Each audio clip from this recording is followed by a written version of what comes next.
le déni est nécessaire. Puis j'aime bien donner cette image de le déni, c'est on fait son ménage, puis la poussière, au lieu de la mettre à poubelle, on la met sous le tapis.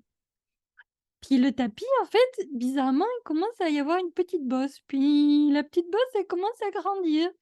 Puis Oui. un jour, on regarde notre tapis, puis il fait: «Bah, dis donc, il est bien volumineux mon tapis». Bah, et oui, c'est tout ce qu'on n'a pas voulu voir, puis qu'on a mis là-dessous, puis qu'un beau jour, quand on soulève le tapis, pouf, il y a beaucoup de ménage à faire. Coucou, bienvenue dans le podcast Chasseuse d'arc-en-ciel. Je m'appelle Virginie Dardenne, je suis coach thérapeute et praticienne en soins chamaniques. À travers ces épisodes, je souhaite te faire découvrir toutes les couleurs de la vie et te faire voyager grâce à mes invités et les sujets qu'on va aborder. Je te souhaite une bonne écoute. Bonjour, bienvenue dans ce nouvel épisode de podcast où je suis toujours avec mon amie Anne-Gaëlle Cabral, coach en mindset et hydratation. Donc Coucou! dans le précédent épisode, on vous parlait du syndrome du rôle du sauveur et dans cet épisode-là, on voulait vous parler du déni. Parce Oui. que Oh là là.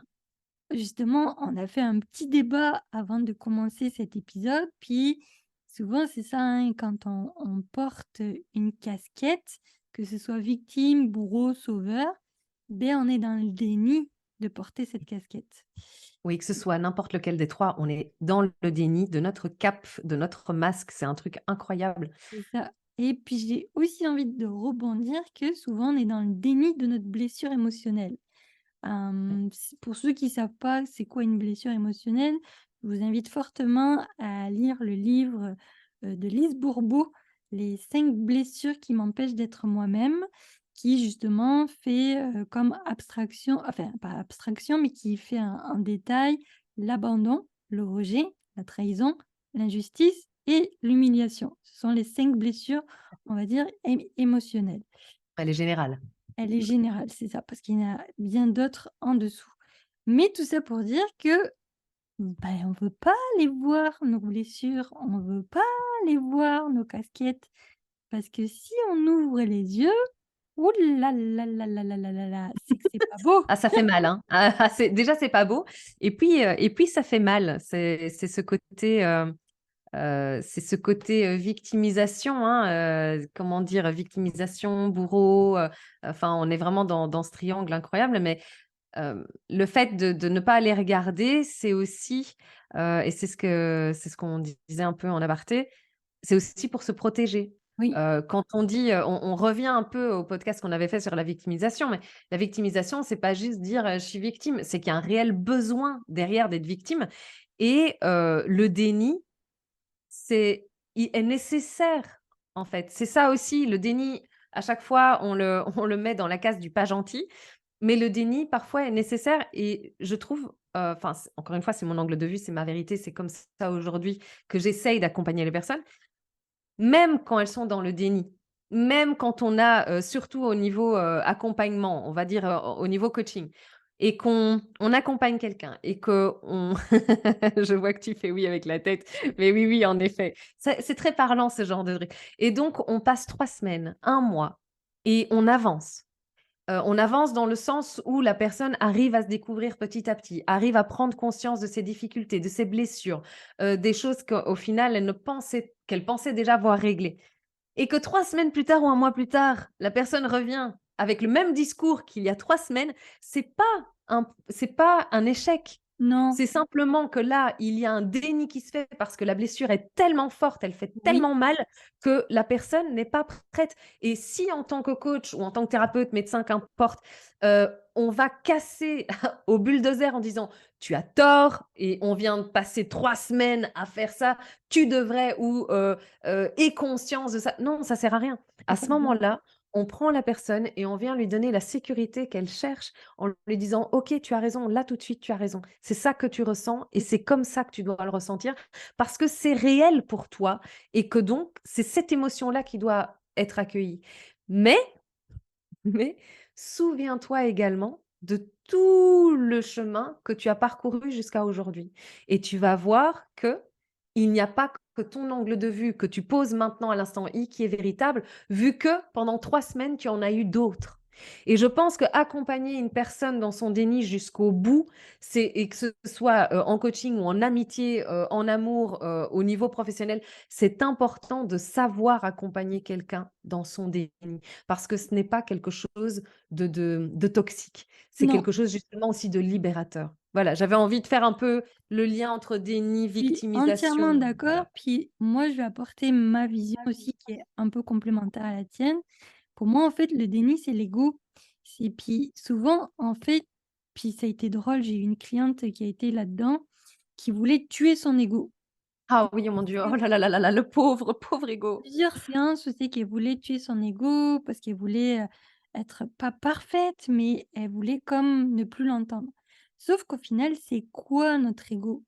Beh, c'est juste notre petit soldat interne et qui va venir Oui, nous défendre. Mon enseignante, elle l'avait pris comme exemple, c'est le Hulk, c'est notre Hulk qui quand il oui, va c'est être ça. blessé, pouf, il va sortir, il va faire: au secours! Et pour moi, le déni, en fait, c'est une part de l'ego qui est en train de nous protéger parce qu'il veut pas souffrir. Il veut pas Et puis avoir parce qu'il ne veut pas qu'on meure. non, L'ego, c'est aussi pour nous empêcher de mourir dans mais oui, toute situation émotionnelle, physique, mentale, énergétique. Donc l'ego, si on le tue, on se tue, on se fait du mal. c'est ça, Ça fait c'est partie de nous. exactement. Puis quelqu'un qui veut tuer son ego, bah, la seule manière, c'est, bah, je suis désolée, je vais vous faire un spoiler, mais c'est de mourir. C'est ça. C'est le seul moyen et j'ai envie de dire que tuer l'ego, c'est se tuer soi. Ça veut dire qu'on n'aime pas une partie de soi, ça veut dire Non, qu'on se rejette oui, nous-mêmes. Je veux dire l'ego, ça a été vraiment, je trouve, on en parlera dans un prochain podcast, hein, oui, mais oui, oui. parce qu'on fait déjà le lien, mais c'est une des dérives de la spiritualité, du développement personnel et tout ça, à dire que pour être dans le bon camp, pour être dans une bonne personne et pour être quelqu'un de conscient et de ouvert et cetera, il faut tuer l'ego, mais Non, non, il faut pas se tuer surtout pas, soi-même. surtout pas. De C'est toute façon, l'inverse, en je fait. vais juste donner un petit tips. Il faut juste apprivoiser l'ego. C'est-à-dire que plutôt que ce soit un soldat qui joue tout seul, mais comment on peut Ouais, s'amuser avec ce petit soldat? Puis dans les ouais, Marvel, on le voit très bien, hein, Hulk à la fin, le docteur Banner, mais il apprend à maîtriser son Hulk, il apprend à ouais, jouer avec le Hulk. Donc, ouais. mais je vais revenir sur le déni. Donc pour moi, le déni est nécessaire, comme tu l'as bien mentionné, parce que ça nous empêche d'aller souffrir, ça nous empêche d'aller avoir mal. Puis, dans certaines situations, tu vois, il y a pas longtemps, j'ai eu une cliente qui me raconte son histoire familiale, puis vraiment c'était moi je me suis dit: «Tabarouette, mais elle est vraiment pas drôle, hein». C'est une mère qui était toxicomane, un père qui était absent, elle a été trimballée de grands-parents en grands-parents, puis elle me dit: «Ah mais j'ai eu une enfance merveilleuse». Ah ouais, Et là j'ai ouais. fait: bah non en fait». Non, non et c'est la plus grande protection, en Et c'est fait. la Ouais, plus grande protection. Alors je l'ai pas du tout jugée, j'ai juste exactement. je l'ai accompagnée en lui disant: «Je comprends que oui, tu as reçu beaucoup d'amour en fait parce que les grands-parents ont été très présents, mais je pense qu'il est temps de reconnaître que tu as pas eu les parents que tu aurais aimé avoir. C'est-à-dire qui Exact. t'apportent une sécurité émotionnelle, une sécurité physique». Et là, elle a commencé à faire: «Ah mais c'est pour ça que j'ai autant de colère». À l'intérieur de Oui, moi oui, et c'est c'est ça. c'est l'accompagner tout doucement, étape par étape, parce qu'on ne peut pas ouvrir toutes les vannes d'un coup, mais c'est et puis je pense qu'elle est encore dans certains dénis parce qu'elle est pas prête, mais c'est d'y aller, voilà, étape par étape, puis d'ouvrir petit à petit les portes et de se dire: «Ah bah non, en fait, c'est pas cool ce que j'ai vécu. Bah non, c'est pas cool». Mais au final J'ai envie de faire d'avoir mis ce masque, beh, tu es encore oui. là aujourd'hui. C'est ça, voilà, exactement. J'avais envie de faire un petit parallèle, de autant la même chose que toi, hein, donc l'ego, en effet, il faut le garder, c'est ce qui nous permet de survivre. Le déni, en effet, il faut le préserver et il faut s'accompagner dans le déni pour arriver à cette porte et pouvoir ouvrir toutes les portes. C'est un peu une collaboration avec soi-même Oui, oui, et alors, j'ai envie de faire ce petit point avec et là, je m'attirerai peut-être les foudres des auditeurs et des auditrices, mais qu'importe, c'est les dérives du positivisme à tout va. ouais, Parce que eh ben, voilà, Parce que qu'est-ce qui s'est passé? Si je reprends l'exemple de cette dame que je ne connais pas ou de ce monsieur, mais que je ne connais pas, c'est de dire: «Oui, évidemment, on a passé une bonne enfance parce qu'il y a pire que soi et que quand même je vais voir le positif parce que je vais pas voir, le négatif parce que c'est mal et cetera». Non, non, non, non, non, c'est bien de voir les choses, de s'entourer de beau, de bon et cetera. Si on ne fait pas fi de tout le caca qui se trouve autour. Et Parce oui, que sinon, à un moment donné, ça va sentir très mauvais et on va pas savoir pourquoi. Et et ça, c'est oui. une dérive du positivisme, moi, qui me sort par tous les trous. Et je vraiment, je suis devenue, allergique à ça. Et quand on me dit: «Ah oui, mais il faut être positif dans la vie». Non, va te avec le positivisme parce que c'est pas ça être positif. Non, non, non. C'est voi il y a des encore une fois, quand on me dit: «Moi, je me focus que sur le positif». OK, mais tu rates la moitié de ta vie, là. Parce que ça veut dire que le négatif, c'est un peu comme vice versa, tristesse. Oui, Tristesse qui était considérée comme du négatif, alors qu'en fait, elle est constructive et que c'est elle qui permet une nostalgie oui. et un réel impact, en fait, au niveau compréhension de la vie. Eh bien, le positivisme et le négativisme, pardon, pour moi, c'est exactement la même chose. C'est la même énergie et il faut prendre les 2. Petit aparté, Vice Versa, qui est un Pixar, Ah hem, oui, que je vous conseille fortement de voir parce que justement il traite des émotions. Il y a la colère, le dégoût, la tristesse, la joie et il m'en oui, c'est non, ah, ils sont 5? Ils sont bon, 4. bref. En tout cas, Oui, peut-être qu'il faudrait qu'on refasse un petit rappel. oui et il y a un nouveau d'ailleurs aussi qui est passé avec le feu et l'eau, et magnifique aussi, l'acceptation de soi tel qu'on est, justement, Oui, pour éviter le déni. Je l'ai vu, il est magnifique, mais je me souviens oui, plus de son c'est nom. ça. C'est donc tout ça pour dire que le déni est nécessaire, puis j'aime bien donner cette image de le déni, c'est on fait son ménage, puis la poussière, au lieu de la mettre à poubelle, on la met sous le tapis. Puis le tapis, en fait, bizarrement, il commence à y avoir une petite bosse. Puis la petite bosse, elle commence à grandir. Puis Ouais. un jour, on regarde notre tapis, puis il fait: «Bah, dis donc, il est bien volumineux mon tapis». Bah, oui, c'est tout ce qu'on n'a pas voulu voir, puis qu'on a mis là-dessous, puis qu'un beau jour, quand on soulève le tapis, pouf, il y a beaucoup de ménage à faire. Donc Exact. je pense que le déni est nécessaire, mais pas non plus sur du long terme. Dans le sens que rester dans le déni toute sa vie, Non. c'est pas bon. C'est pas bon du tout parce que, moi je le vois autour de mon entourage, dans mes amis proches ou cercles un peu plus éloignés, où c'est que ça peut créer comme de la paranoïa, des comportements mentaux assez borderline. Parce qu'on Mmh. n'a tellement pas voulu ouvrir les yeux, que du Exact. coup, on n'a pas voulu être accompagné sur des problématiques qu'on a pu vivre dans l'enfance, dans l'adolescence ou des traumas qui n'ont pas été guéris, parce qu'un trauma pas guéri, donc c'est un trauma qui est dans le déni et un trauma dans le déni, ça peut devenir pervers. Dans le sens Exact. avec la personne, mais aussi avec l'entourage. Oui. Et c'est là qu'on peut basculer, puis on va faire la boucle est bouclée, on peut Oui. basculer dans le bourreau. Exact. Dans le bourreau parce que justement, comme on n'a pas voulu on a passé toute sa vie à fermer les yeux, puis à pas vouloir être accompagné, à rejeter que ce soit un psychologue, un psychiatre, un thérapeute, toutes les professions qui accompagnent dans le mieux-être, moi je vais les appeler comme ça. Mais au final, sans s'en rendre compte, on devient un bourreau, non seulement pour soi-même, parce qu'au final, on ne prend pas soin de soi, on ne prend pas soin de son corps mental, on ne prend pas de soin de son corps physique. C'est souvent des personnes qui se dénigrent énormément, mais qui du coup rejettent leur mal-être sur les autres, en permanence, en permanence, en permanence. S'ils vont pas bien, c'est parce que, ma fille ou mon fils, n'est pas venu me voir. S'ils vont pas bien, c'est parce que ma voisine, elle m'a pas dit bonjour. Oui. S'ils vont pas bien, c'est parce que mon patron, il m'a pas donné mon augmentation, puis que au final, il se tue à la tâche, mais sans Ouais. vraiment être reconnu et ça devient en fait, bon, dit comme ça, c'est des petites situations, mais sauf que ça peut devenir vraiment des situations de bourreau Exact. et Petit à le petit, à petit, à petit, à petit à petit. petit, à Ouais, petit à ça fait des petit. gros tas. Exactement. Donc moi, je vais vraiment vous encourager à ne pas hésiter de temps en temps à aller faire, le ménage sous le tapis. Puis Oui. plus vous allez le faire régulièrement, beh, moins il y aura de ménage à faire, en fait. Carrément, carrément.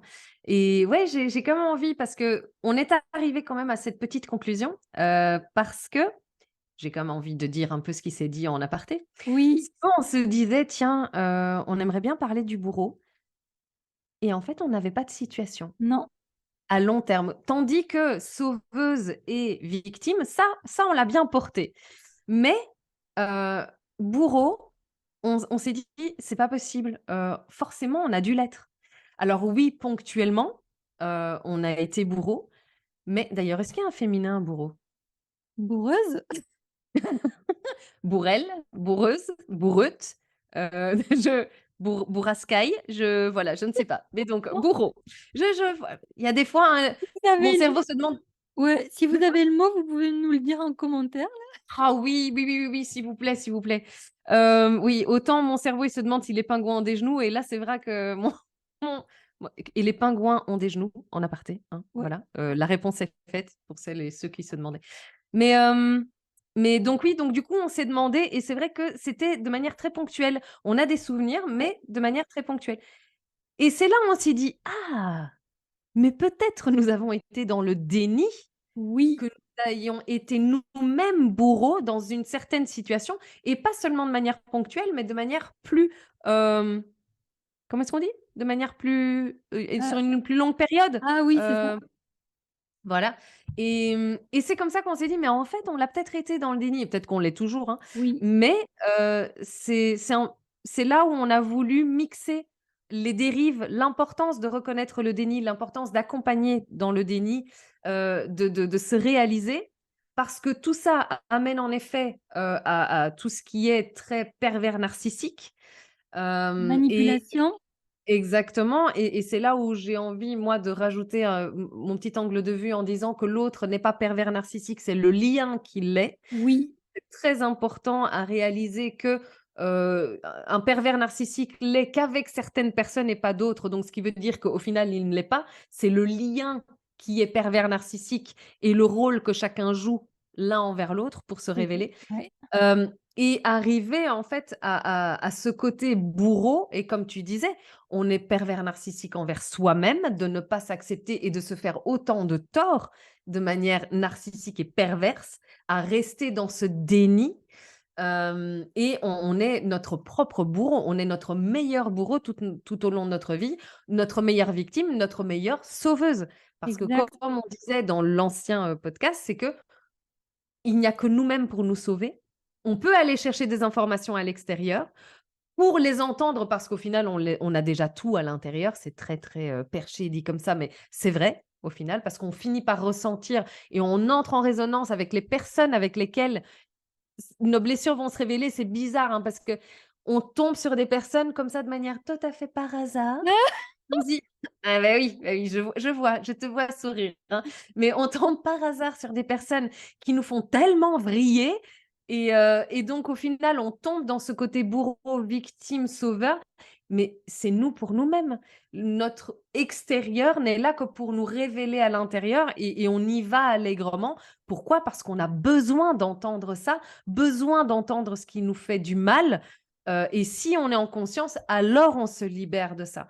Mais donc, il y a ce côté déni, bourreau, sauveur et victime qui est nécessaire oui. dans l'expérience de vie, tant qu'on n'y reste pas pour reprendre tes mots. L'important, c'est de ne pas rester là-dedans. Exactement, comme l'important, c'est ne pas rester dans sa casquette de victime, bourreau, sauveur, de ne pas aussi s'identifier à nos blessures, hein, parce qu'il y en a beaucoup qui vont se cacher derrière: «Ah ben, moi j'ai la blessure d'abandon, donc mon comportement est comme ça».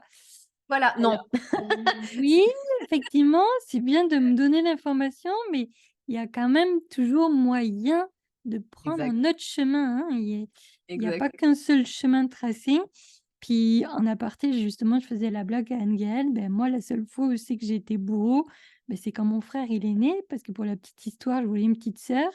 Donc grosse déception chez moi et je pense que le pauvre et je te fais une belle dédicace, dans ce podcast, je l'ai traumatisé parce que je le mordais, je lui tirais les cheveux. Dès qu'il me voyait rentrer dans la pièce, il partait en courant parce qu'il se disait: «Qu'est-ce qui va m'arriver?» Ouais. Mais tout ça pour dire qu'il était aussi dans le déni. Il venait toujours à l'heure du goûter m'apporter mon goûter. C'est-à-dire qu'il prenait toujours 2 gâteaux, un pour lui, un pour moi, comme si: «Est-ce que c'est le drapeau blanc? Est-ce que ma C'est sœur?» ça. Est-ce que ça va s'arrêter? Eh ben, écoute, dans mon souvenir, pour partager un côté bourreau, c'est quand, je suis arrivée en Belgique, j'avais 11 ans, j'avais énormément besoin d'intégration. Donc j'étais dans ce côté, t avec énormément de peur d'être, rejetée, et du coup, je m'asseyais avec, ceux du fond de la classe et j'ai martyrisé les premiers de classe. Bah, oui, parce que si je martyrisais, alors j'étais intégrée avec ceux du fond de la classe et ceux du fond de la classe, ils m'apportaient la protection Et pendant voilà. la cour de récréation et quand on est étrangère, je peux assurer qu'avoir une protection dans la cour de récréation, c'est non négligeable et mais voilà, c'est là, clairement, c'est vrai que le souvenir que j'en ai, ça doit pas être le seul, mais c'est vrai que le premier à long terme, je pense que ça a dû être pendant ma scolarité, oui, j'étais vraiment une petite voyou. Est-ce qu'on peut dire une Comme peste? quoi. En tout cas, Oui, ah ben, alors ouais. alors c'est fou. C'est fou parce que j'étais une grande peste, mais pour les professeurs, alors là, moi je jetais les cours à travers la fenêtre et puis je disais: «Je peux sortir?» et puis et alors on me foutait dehors, hein, mais moi j'étais contente d'aller dehors et par contre en dehors des cours, les profs m'adoraient et c'est ça qu'ils disaient à mes parents: Anne-Gaëlle, on n'arrive pas en fait à la détester parce que pendant le cours, c'est une peste, mais en dehors, elle est tellement agréable, elle est tellement gentille. Ben oui, et je le faisais même pas pour récolter quoi que ce soit. J'aimais juste pas être en cours et ça me saoulait, voilà. Mais tout C'est ça pour fou. dire que c'est quand même 2 situations, où c'est qu'on a été bourreau, hein. Oui, On a carrément, été des carrément. pestes, Ouais. mais c'est des situations dans lesquelles on n'est pas resté. Parce qu'à un moment donné, il y a des prises de conscience. Moi, je me souviens, je pense qu'il y a eu un moment donné, j'ai été voir mon frère et j'ai dit: «Putain, mais je t'en ai fait baver, quoi». Puis, Ouais. je vous rassure, il a pas de traumatisme, il va très bien, il est en bonne santé, il, Tu l'accompagnes. je l'accompagne. Mais tout ça pour dire que oui, le déni, c'est quelque part quelque chose qui va nous protéger sur le moment, mais il faut pas y rester trop longtemps parce que ça peut devenir toxique et Oui, et ça peut justement provoquer, beh, comme on l'a mentionné, un comportement de bourreau et bah, je pense qu'on va pas mal conclure sur ça. Est-ce que oui. tu aurais quelque chose à ajouter? Dire bah, simplement rebondir sur le fait qu'en effet, il faut pas y rester. Non? En fait, c'est pas le seul moyen, pour se protéger. C'est un Oui, moyen, oui. mais il y a tout un tas d'autres moyens. Il y a tout un tas d'outils et de thérapeutes, encore une fois, de comment est-ce que tu les avais appelés? Les techniciens du bien-être? Les intervenants du bien-être. Ah ben voilà, les intervenants, ben voilà, il y a tellement de personnes qui peuvent soutenir, protéger, nous mettre dans un cocon, sur un certain moment Oui, donné. Je pense par exemple à l'hypnose et même à la kinésiologie, au chamanisme et cetera. Je veux dire, c'est vraiment offrir un cocon à une personne de ouais. sécurité. Moi j'ai adoré même à distance quand tu me l'avais fait et ça permet de comprendre, bah, qu'il n'y a pas que la colère, la haine, l'agressivité, le déni, pour nous protéger et nous mettre en victime, pour récolter de l'attention, pour pouvoir, être sûr et certain qu'on ne sera plus, brisé ou violenté en totale impunité. Ou Donc même encore une fois rejeter et ne pas être aimé, hein, parce que souvent, en fait, exactement, exactement. le final de tout ça, Oui, c'est parce qu'on veut juste être être aimé et aimé. reconnu. Exactement, exactement. C'est la finalité de ce podcast, mais même des autres podcasts qu'on a Oui, fait, c'est vraiment ça. C'est pas le besoin, c'est être reconnu dans l'amour même que nous avons apporté à l'autre, que ce soit un amour convenable, qu'on aime bien et qu'on aime assez et qu'on aime justement. Et souvent, d'autres personnes disent: «Oui, mais non, mais t'as pas compris, moi j'ai pas besoin de ça» et on ne demande pas toujours ce dont on a besoin. Parfois, juste, on aime et c'est tout Oui, ce qui est important et recevoir l'amour de l'autre tel qu'il est, c'est aussi faire preuve d'amour envers l'autre et envers soi parce qu'on s'offre l'opportunité de recevoir un amour qui est peut-être différent de celui qu'on attendait. Voilà. exact, exact. Attention, quand il est fait dans la bienveillance, hein. Alors, Oui, eh, heu, on voilà, hein. on ne cautionne pas les coups de Voilà, blessure, exact, les comment voilà, dire? hein. Moi Voilà, j'appelle ça les on reste violences bien. psychologiques, hein, Ouais, non, non, non, non. non. C'est oui, mais sa manière d'aimer, c'est de me frapper. Non, non, Non, non, on va non, arrêter ça. Non, non, c'est pas ça, mais je pense que voilà, on a bien voilà, compris je le pense message que qu'on le avait envie le de faire message passer. est passé Oui, tout à et fait. il y a pas de je pense que le petit tips qu'on peut donner à la fin, c'est soyez bienveillant avec vous-même. Oh C'est oui, la première porte, puis essayez de ouvrir ces petits yeux qui sont parfois fermés, collés, parce qu'on ne veut pas voir la situation telle qu'elle est. N'hésitez pas à demander à une personne tierce qui est extérieure oui. d'apporter un autre regard. Oui, Puis sur la après, situation. oui, sur la situation, et après vous prenez ce qui résonne pour vous, puis vous Oui, laissez de côté ce qui ne résonne pas. oui, tout à fait, tout à fait. Hem et il y a aussi un autre petit tips peut-être, c'est, moi c'est ce que j'ai fait pendant tout un temps. Au début, c'était par année et en fait, j'ai pas la patience d'attendre, l'année, donc je le fais, tous les mois et tous les mois, je mets de temps en temps quand j'y pense, des petites phrases que je me dis à moi-même, des petites phrases d'amour, Mmh. des petites phrases de confiance, d'estime et cetera, que je suis la meilleure, que je vais y arriver, que je dois Oui! pas avoir peur, que je suis capable et je mets tous ces petits trucs et je les mets dans un bocal et à la fin du mois, quand j'en ai besoin, en fait, c'est plutôt ça et c'est souvent à la fin du mois parce que, bref, moi, mon cycle, il est fait que à la fin du mois, j'ai toujours une baisse de régime et là, je vais piocher deux trois petits mots et je me dis: «Oh trop bien, c'est vrai, je vais y arriver, j'y ai cru et en fait, c'est vrai, j'ai réussi à faire ça et ça et ça». Parce qu'évidemment, dans mon petit mot, je mets ça et ça fait du bien et si j'ai envie d'aller plus loin, je fais le mix avec la méthode Ho'oponopono. C'est que je me mets Ah! devant le miroir et je lis le petit mot et à la fin, je dis, bah, pardon, merci, désolée, je t'aime, je t'aime, je t'aime, je t'aime, je t'aime, je t'aime, je t'aime. Mais c'est parfait tout ça et peut-être qu'il y aura un prochain podcast sur le Ho'oponopono Ah oui, tiens, parce que c'est vrai. ça peut être, intéressant. C'est un outil, qui peut vous accompagner, Ouais. dans votre travail personnel.